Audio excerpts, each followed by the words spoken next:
सुबह उठकर खाली पेट शुगर कितनी होनी चाहिए और खाना खाने के एग्जैक्टली 2 घंटे बाद ब्लड शुगर का नॉर्मल रेंज क्या होता है। अगर आप डायबिटीज को लेकर कंसर्न हैं तो सिर्फ एक शुगर रीडिंग देखकर पैनिक करने की जरूरत नहीं है। आज के वीडियो में हम एक सिंपल लैंग्वेज में समझेंगे कि फास्टिंग शुगर और मील के 2 घंटे बाद शुगर को कैसे समझा जाता है और कब डॉक्टर से कंसल्ट करना जरूरी होता है। ब्लड शुगर चेक करना बहुत सिंपल है, लेकिन रीडिंग को करेक्टली समझना उतना ही इंपॉर्टेंट है। इस वीडियो को एंड तक देखिए, क्योंकि मैं आपको फास्टिंग और पोस्ट मील शुगर का कॉमनली यूज रेंजेस के साथ ये भी बताऊंगा कि डायबिटीज डायग्नोसिस के लिए सिर्फ होम ग्लूकोमीटर रीडिंग पर डिपेंड क्यों नहीं करना चाहिए। सबसे पहले बात करते हैं फास्टिंग ब्लड शुगर की। फास्टिंग का मतलब है कि आपने कम से कम 8 घंटे तक कुछ नहीं खाया और टेस्ट से पहले कैलोरी वाली ड्रिंक भी नहीं ली।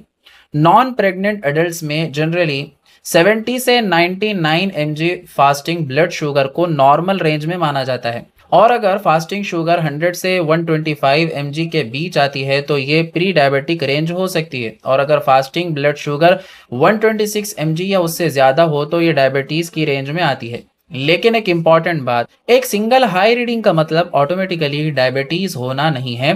डायग्नोसिस के लिए डॉक्टर जरूरत के हिसाब से टेस्ट रिपीट करवा सकते हैं, जैसे फास्टिंग प्लाज्मा ग्लूकोज, HbA1c के दूसरे डायग्नोस्टिक्स टेस्ट वगैरह। इसीलिए अगर आपको एक दिन शुगर 130 या 140 दिखती है तो खुद से डायग्नोसिस ना करें।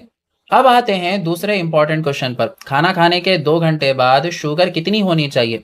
नॉन प्रेग्नेंट एडल्ट्स में डायबिटीज ना होने वाले लोगों के लिए 2 आवर ग्लूकोज टेस्ट में जनरली 140 से कम रीडिंग नॉर्मल कैटेगरी में होती है।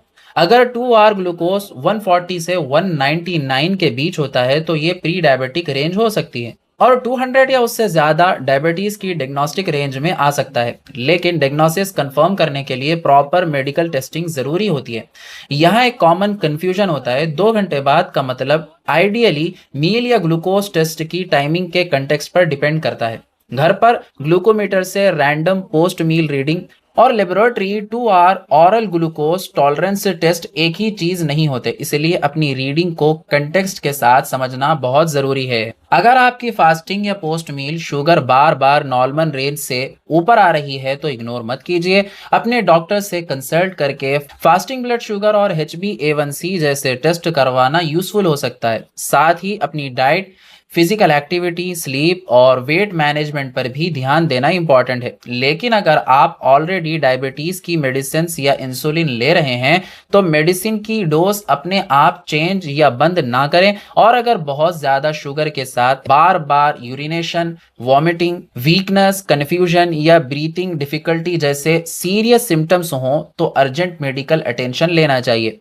एक और इम्पॉर्टेंट बात, प्रेगनेंसी में ब्लड शुगर के टारगेट अलग हो सकते हैं, इसीलिए प्रेग्नेंट वुमेन को नॉर्मल एडल्ट के नंबर्स फॉलो करते खुद से ट्रीटमेंट नहीं करना चाहिए। प्रेगनेंसी के दौरान अपने गिनेकोलॉजिस्ट या डायबिटीज स्पेशलिस्ट की एडवाइस फॉलो करें।